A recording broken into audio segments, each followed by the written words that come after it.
Hey, it's Tom from Inspiration Model Workshop. In this week's video, we are gonna swap out my Royal QC 65 quick change collet chuck for the standard 3-jaw chuck on my Hwacheon lathe. And we'll go ahead and get set up for my next job. All right, so why are we doing this? Frankly, it's for me, not for you guys. I mean, yeah, I like to share, and hopefully you guys will get something out of this as well. But this is a job that I run about once a quarter or so. I don't do it that often, and frankly, because of that, it takes me a little bit longer to do this than I would like. Partly because I have to try and figure it out as I go every single time. That being said, it's not that hard. So let's go ahead and walk through the process, and we'll get it going. All right, first thing we got to do is get the collet out that was already loaded up. So we use our handy dandy tool to do that. I'm not sure you guys will be able to see, but it's pretty straightforward. All right, when it clamps these things together. This is the quick change collet system. Which one do I have? This is QG65, but I'm pretty sure that is the collet itself. Thinking that these are QC or this is a QC65 model, but yeah, maybe it is QG, maybe it's quick grip, quick change. I don't know. I'll have to double check. Okay, there's a few steps in this one. It's kind of fun because, as I recall, I'll tell you, let me reset the camera. You guys are gonna run, yeah, or at least I want to show you this. All right, kind of have a overhead view here of the chuck. So, as I recall, again, that's the issue with this, is just trying to remember all the steps. Come on.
All right, so we got that part off.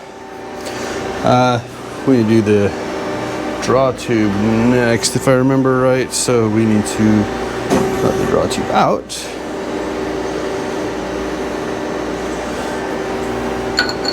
Oh no, wait, that's not this part. Okay, tighten that up, and then we unscrew this. That's it.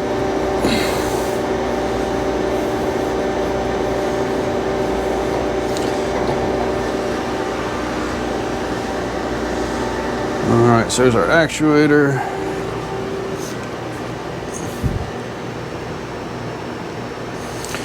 Set that down.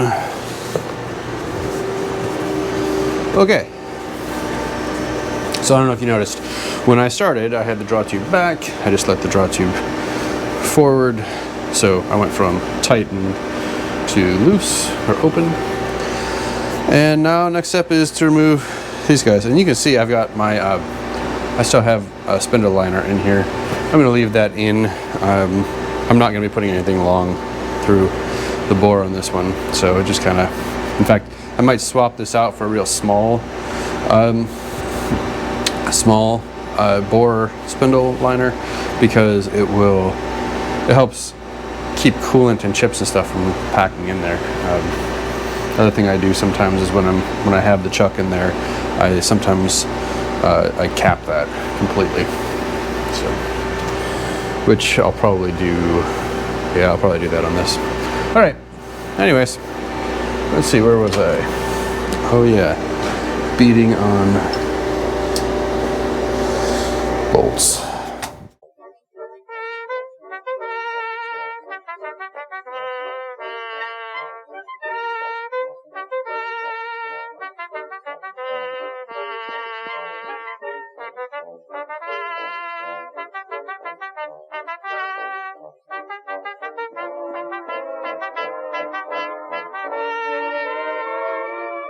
All right, the last step is just a little bit of pressure and that'll slide right off.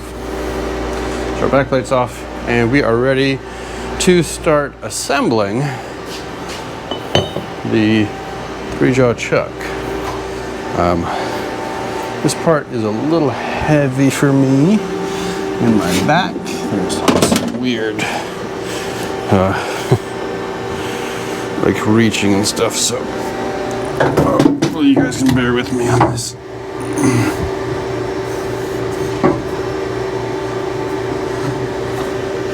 Wait a minute. I think I gotta do that first. Yep. Okay. So, got that.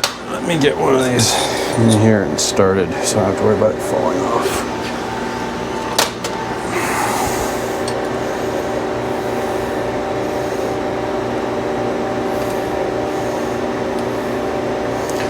Okay, there we go.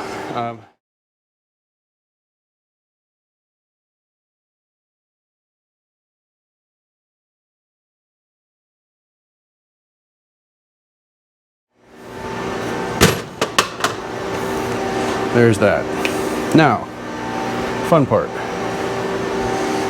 I'm trying to remember this bit.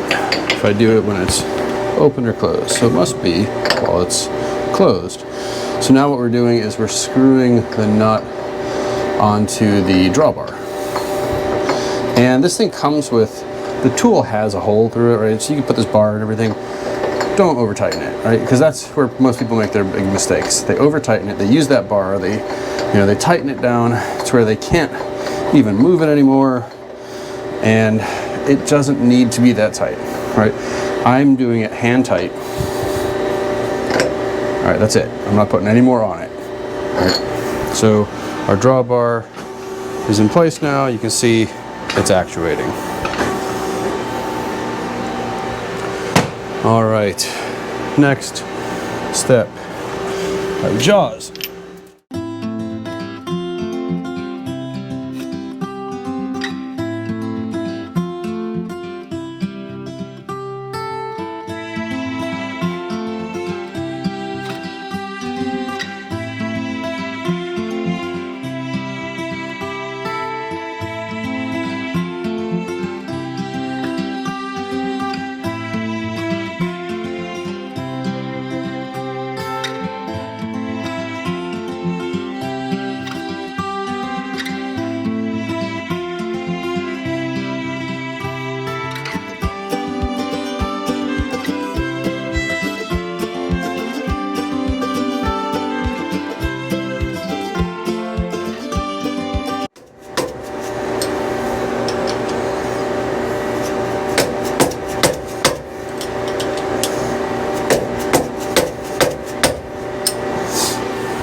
All right, and it's on. As you see, you can actuate it, and we're good to go.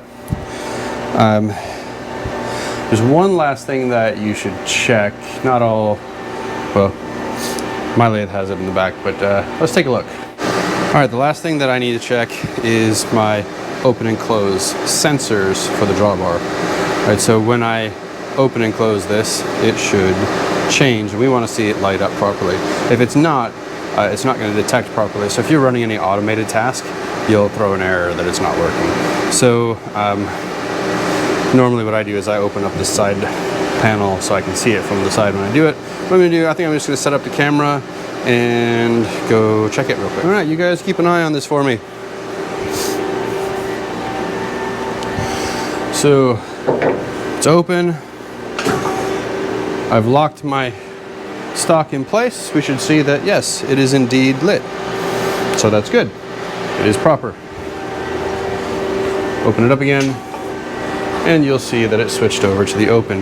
Now, if you need to, what you can do is you can loosen these bolts, these Allen bolts, hex head bolts, and then adjust it in and out so that the sensor, because these are just proximity sensors, right? So you can adjust them in and out if you need to. This setup right here is actually pretty good for most of what I do. All right, let me get this side or this back panel buttoned up, and we'll be ready to go.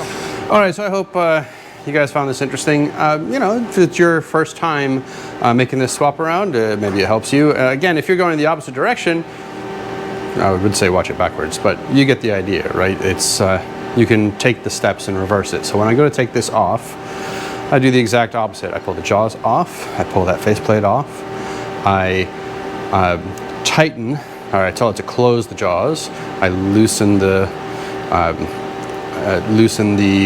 chuck off of the draw tube. Then it's just, you know, back those bolts out, take it off, put the faceplate on, plunger, tighten the plunger up. Again, I do it by hand. I don't like super tighten on that because I'm watching for the plunger or the draw tube portion of that to reach the end and seat properly. There's got to be a little bit of a gap there. So I'm watching for that gap and then button it all back up together. So pretty straightforward. It didn't feel like it the first time I did this. The first time I did it, well, the very first time I did it, I had somebody over my shoulder who knew what they were doing and could walk me through it. And anytime I had questions or, you know, they were around. Hopefully this helps you guys. I can be that virtual person over your shoulder if you need it. But then again, who knows? Maybe you guys get it better than I did. Thanks again for watching. Thanks for subscribing, and I hope to see you again real soon.